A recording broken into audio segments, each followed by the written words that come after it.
हम अज़्म करते हैं कि सैकड़ों साल बाद चाहे हम बाबरी मस्जिद बनाएं, लेकिन इंशाअल्लाह वहाँ पे हम बाबरी मस्जिद दोबारा बना के रहेंगे। जो सरकार के लोग थे वही लोग तो उस लिब्रान कमीशन की रिपोर्ट जो आप देखेंगे उसके अंदर नाम है, वही तो गुंडे थे वहाँ पर जिन्होंने बाबरी मस्जिद को शहीद किया था।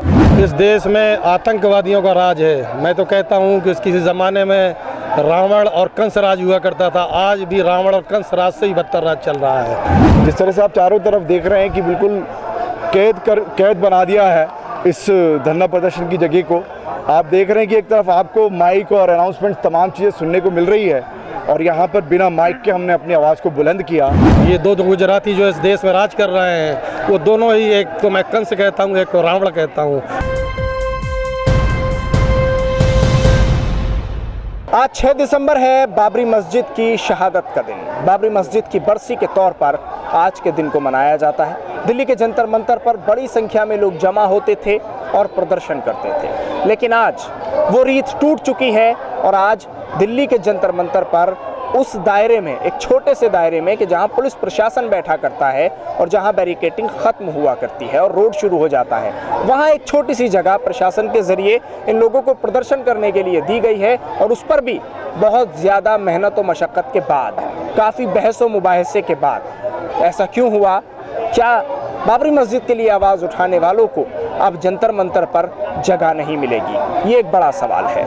आपसे सबसे पहले नाम जानना चाहूँगा सर, क्या नाम? डॉक्टर अनवर।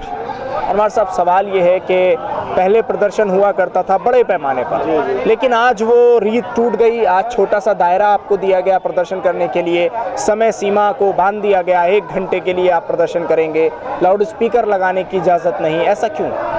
बेसिकली आप सभी जानते हैं कि इस देश में डेमोक्रेसी ख़त्म हो चुकी है कभी किसी हद तक, और इस देश में आतंकवादियों का राज है। मैं तो कहता हूँ कि किसी ज़माने में रावण और कंस राज हुआ करता था, आज भी रावण और कंस राज से ही बदतर राज चल रहा है। ये दो गुजराती जो इस देश में राज कर रहे हैं वो दोनों ही, एक को मैं कंस कहता हूँ, एक को रावण कहता हूँ। ये दोनों का राज इस देश में चल रहा है और वो राज आतंकवादियों का राज है। डेमोक्रेसी को ख़त्म कर दिया गया है, इंसाफ पे चलने वालों को कुचल देना चाहते हैं, हक़ को ख़त्म कर देना चाहते हैं और बातिल निज़ाम को कायम करके ये और हक़ को ख़त्म करना चाहते हैं। इसलिए 6 दिसंबर की जो बाबरी मस्जिद की बरसी है, ये आप भी सभी जानते हैं कि जब 1992 में बाबरी मस्जिद को शहीद किया गया था गुंडों और बदमाशों आतंकवादियों के ज़रिए, तो उस वक्त के राष्ट्रपति ने भी कहा था कि इस देश को, कि ये गुंडे और बदमाशों ने इस देश के लिए में जो ये बाबरी मस्जिद को शहीद किया है, देश के लिए बदनुमा दाग है, काला दाग है। आज भी उस काले दाग को हम लोगों तक पहुंचाना चाहते हैं कि ये काला दाग जो है जिन गुंडों बदमाशों ने किया था, अगर तुमने सैकड़ों साल के बाद सोमनाथ मंदिर बनाया था तो हमने एतराज़ नहीं किया था, लेकिन आज हम अज़्म करते हैं कि सैकड़ों साल बाद चाहे हम बाबरी मस्जिद बनाएं, लेकिन इंशाअल्लाह वहाँ पे हम बाबरी मस्जिद दोबारा बना के रहेंगे जैसे तुमने सोमनाथ मंदिर बनाया है। मैं आऊँगा आपके पास कोर्ट के फैसले पर बात करने के लिए, लेकिन शफी साहब आपसे मैं ये पूछना चाह रहा हूँ कि जो एक चीज़ हो गई उसके बाद क्या प्रशासन ये चाहता है कि अब आप प्रदर्शन ही ना करें, अब आप उसके लिए आवाज़ ना उठाएं, इसलिए ये सब इंतज़ामात किए गए और इजाज़त नहीं दी जा रही थी? हाँ, नंबर एक तो ये जिम्मेदारी है, रीत नहीं है, और इस जिम्मेदारी को हम लोग शिद्दत के साथ निभाते रहेंगे। जिस तरह से आप चारों तरफ देख रहे हैं कि बिल्कुल कैद बना दिया है इस धरना प्रदर्शन की जगह को। आप देख रहे हैं कि एक तरफ आपको माइक और अनाउंसमेंट तमाम चीज़ें सुनने को मिल रही है और यहाँ पर बिना माइक के हमने अपनी आवाज़ को बुलंद किया। ये आज जो 30 साल हो गए, और जब बुजुर्गों ने कहा है ना कि justice delay is justice denied, कि जब इंसाफ में देरी होती है तो वो इंसाफ नाइंसाफ़ी में बदल जाता है, तो वो नाइंसाफ़ी हो जाती है। तो ये जो चीज़ें हुई हैं वो जनता को बताना है, और आज जो हम लोग यहाँ पर इस जंतर मंतर पर अपनी जो बात कहने के लिए इस पार्लियामेंट के सामने जो आज खड़े हुए हैं, ये सरकार को नहीं, वो तो गूंगी बहरी है, वो तो खुद इसके अंदर मुलविस है ना। इनकी जो सरकार के लोग थे वही लोग तो उस लिब्रान कमीशन की रिपोर्ट जो आप देखेंगे उसके अंदर नाम है, वही तो गुंडे थे वहाँ पर जिन्होंने बाबरी मस्जिद को शहीद किया था। तो ये जो तमाम गुंडा एक्ट हुए हैं उनके ख़िलाफ़ हम आवाज़ उठाने के लिए कि एक लिब्रान रिपोर्ट आप देख रहे हैं मुसलसल चली, और 28 साल बाद उसके ऊपर एक फ़ैसला ये आता है कि षड्यंत्र, मतलब जो षड्यंत्र नहीं है उसमें सबूत नहीं मिले गए। और वो सीबीआई क्या कर रही थी हमारे इतने लाखों करोड़ों रुपया लेकर कि उसने उसको एकदम बुला दिया। तो अगर इस तरीके से कोई चीज़ें चलती हैं तो 28 साल के बाद आप देखिए कि जब उस पर फैसला आया तो 2 साल सीबीआई को हो गए। कोई अपील की सीबीआई ने ये जनता के साथ धोखा किया या नहीं किया?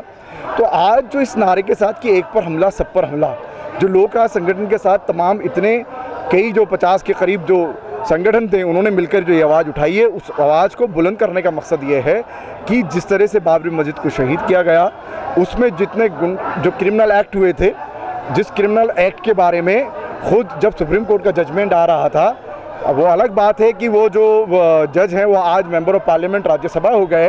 वो अलग बात है कि वो ट्विटर पर उन्होंने अपनी दारू पार्टी को शेयर किया, लेकिन ये क्रिमिनल एक्ट है बोलकर उस टाइम भी पता लगा था कि वहाँ पर जो है इलीगल तरीके से मूर्तियाँ रखी गई, नीचे कोई भी जो है इस तरीके का स्मारक नहीं था, कुछ नहीं बना हुआ था। और जो लोगों ने वहाँ पर किया वो क्रिमिनल एक्ट है, जिस तरह से बाबरी मस्जिद को शहीद किया।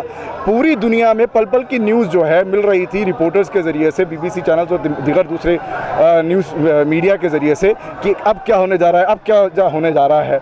वहीं टाइम्स ऑफ इंडिया के जो उस टाइम पर लीगल कॉरेस्पॉन्डेंस देखने वाले जो आपके भटनागर साहब थे उस वक्त में, राकेश भटनागर जी आई थिंक उनका नाम था, जब वो चीफ जस्टिस ऑफ इंडिया से बात करते हैं तो वो बीबीसी उनको कैसे मिलेगा उस पर बात कर रहे थे। वो ये पूछ रहे थे कि इस पर क्या कर सकते हैं आप, भाई स्वसंज्ञान भी तो लिया जाता है ना कोर्ट की तरफ से। और वो जो प्राइम मिनिस्टर उस टाइम के थे उन्होंने तो ये कहा था कि साहब मस्जिद वहीं बनेगी। तो आप देखिए कि यहाँ पर इतने बड़े अहदे पर जिम्मेदारी पर लोग बैठकर उनकी बात का कोई वजन नहीं रह जाता। तो इसलिए जनता को बताने के लिए कि हमें मिलकर आवाज़ उठानी पड़ेगी। ये एक पर हमला सब पर हमला था है, और वो एक मुद्दा नहीं था। आज ज्ञानव्यापी आपके सामने आ गई है। बाबरी जो आप देख रहे हैं ना, आप जो है वृंदावन, जो काशी और मथुरा और कर्नाटक, आए दिन आप देखिए उनके पास सैकड़ों लिस्ट बनी हुई है। ज्ञानव्यापी के साथ भी जो बाबरी मस्जिद के साथ हुआ, भाई कोर्ट को क्या करना चाहिए था? जो 91 का जो एक्ट वो बताना चाहिए था ना कि भाई अब इसमें कोई सुनवाई होने की ज़रूरत ही नहीं है। आपने तो उसको जो है सराउंडिंग करवा दिया लोगों के बीच में, हाँ ऐसा होगा। अब बेचारी जो जनता है उसको ये बताया नहीं जाए, और मीडिया जब आपको मालूम है अभी हाल ही में रॉय दंपति के जरिए और भी पता लग गया, जब वो खुद बाहर हो गए, रविश कुमार जैसे साहब लोग छोड़ना पड़ा, अब मीडिया किनके पास में है। तो अब मीडिया जब उनके पास चला गया तो जनता को कैसे पता चलेगा कि क्या क्या यहाँ पर जो है षड्यंत्र चल रहे हैं, किस तरीके से देश को, जिस तरह से एक सीनियर जर्नलिस्ट ने आपके कंतापर ने जब इंटरव्यू किया, जेनोसाइड होने वाला है, नस्लकशी होने वाली है। जेनोसाइड वॉच के जो प्रेसिडेंट हैं उन्होंने जो पहले ही बताया है कि युगांडा और तमाम जगहों पर जो हमले होने वाले थे या जो होने वाला था वहाँ पर नस्लकशी, पहले उन्होंने इंडिकेट किए थे। वैसे 9 स्टेट्स यहाँ पर क्रॉस कर चुके हैं। ठीक, एक सवाल आपने जहाँ बात छोड़ी कि कुछ भी हो जाए और मस्जिद वहीं बनेगी या हम जगह ले लेंगे, तो ये कोर्ट के फैसले के बाद कैसे मुमकिन है? क्योंकि अब तो वहाँ मंदिर को जगह दे दी गई ना। देखिए ये कोर्ट का फैसला नहीं है। फैसला तो ऐसा है, किसी ज़माने में कहते थे जिसकी लाठी उसकी भैंस। अच्छा, ये कोर्ट का फैसला आप सभी जानते हैं कि गोगई को जिस तरह से औरत के खेस में फंसा गया और उसके बाद उसे मजबूर किया गया फैसला दिलाने के लिए। तो ये गोगई ने अपने फैसले में कहा है कि इसकी बुनियादों पे ना कोई मंदिर था ना कोई दूसरी चीज़ थी। इसके बावजूद भी गोगई मजबूर था फैसला करने के लिए, कि उसको मालूम था कि अगर मैं इनके कहने में फैसला नहीं करता तो मेरा ठिकाना जो है जेल में होगा। क्योंकि जिस तरह से उस औरत के ज़रिए गोगई को फंसा करके उसे दिखा दिया गया था कि या तो हमारे हक़ में फ़ैसला करो या तुम्हारा ठिकाना जेल में है। तो ये हर ज़माने में रहा है कि जिसकी लाठी उसकी भैंस। आज इन दोनों की हुकूमत है, जिन्हें मैं कहता हूँ कि इससे पहले भी कहा मैंने कि रावण और कंस हैं, इससे ही बदतर हैं। अगर गुजरात में जिस तरह से औरतों के पास जिना बिल जब्र किया गया और उनके पेट से बच्चों को निकाल के चीड़ कर जिंदा जलाया गया, पूरी इंसानियत में इसकी मिसाल नहीं मिलती। और उस वक्त भी वहाँ का हुक्मरान यही शख्स था जो आज यहाँ का प्रधानमंत्री है। तो जिस दिन इंशाअल्लाह अल्लाह हमें ताकत देगा तो हम वहाँ बाबरी मस्जिद की जगह बाबरी मस्जिद बनाएंगे और इससे बेहतर बनाएंगे।